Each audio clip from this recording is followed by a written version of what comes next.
ask you quickly, because I want to talk about prophecy. Yeah. I think there's some people who may doubt the power of it. But was there a time that you doubted it? And what brought you back? Okay, yes. Yeah. Okay. So this is a good one. So I had just moved here, right? So I was kind of in limbo, right? So I had this whole prophetic word about, and I was living in New York at the time. I had this whole prophetic word that God was about to open a door for me in Hollywood, and that I was going to be living in Hollywood. And I'm like, okay. And then sure enough, I end up being cast in the show in LA. I'm like, oh my gosh, this is happening. And so I had all my stuff, packed up by the door, and then all my housing fell through. So now I'm ready to go, but like have nowhere to stay. I get a phone call. It's Julius Tennant, Viola Davis's husband. And he's like, when are you coming to LA, girl? I was like, I'm coming on Monday. He was like, well, you can live with us. And then that became a whole thing. And living with Viola and living with Julius, and that being just a whole incredible, I just love them so much. A whole incredible part of my life. But then after that, I went to Dallas to speak. And while I was there, I had never been to Texas before. While I was there, a friend of mine took me to this nightclub, and it was like an open mic night. Anyway, as we're leaving, there was a woman by the door.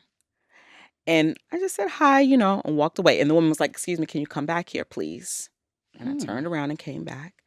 And she said, what'd you decide on, California or New York? And I was like, ma'am, what did you decide on, California or New York? I said, well, I just flew here from California, and tomorrow I'm flying to New York to pack my things and like move for good. And she was like, do you know who Tyler Perry is?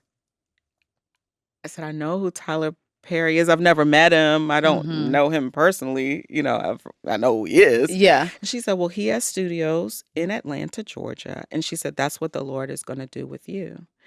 He's connecting you with Tyler Perry, and specifically at Tyler Perry Studios. I was like, okay. And then she said, and you have a partner in New York that you're supposed to reconnect with, and that person's going to be really influential in bringing about the plans that God has for your life. Okay, nice to meet you. So a lady at the club. Lady at the club. In front of the club, honey. And that's how it's been. It's strangers. I mean, a lot of times it's strangers. So I'm walking away, and my girlfriend that was with me, she said, whatever happened to that guy you were dating in New York? I said, who, Kelvin? She said, yeah. I said, we've been broken up almost 2 years.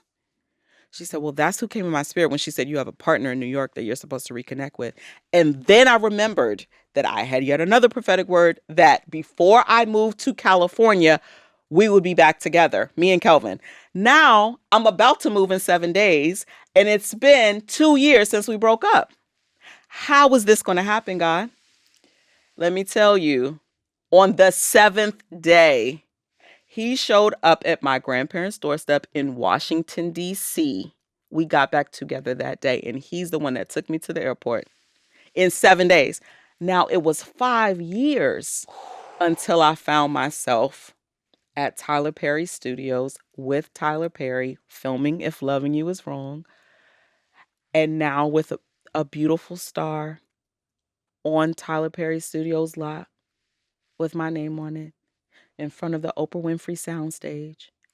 God speaks and God performs. And it doesn't matter if it's 7 days. It doesn't matter if it's 5 years. It doesn't matter if it's 15 years. He has orchestrated our lives. Now it's up to us to decide whether or not we're going to stay in the path. Yeah. But it's not because he doesn't have a story with our name on it.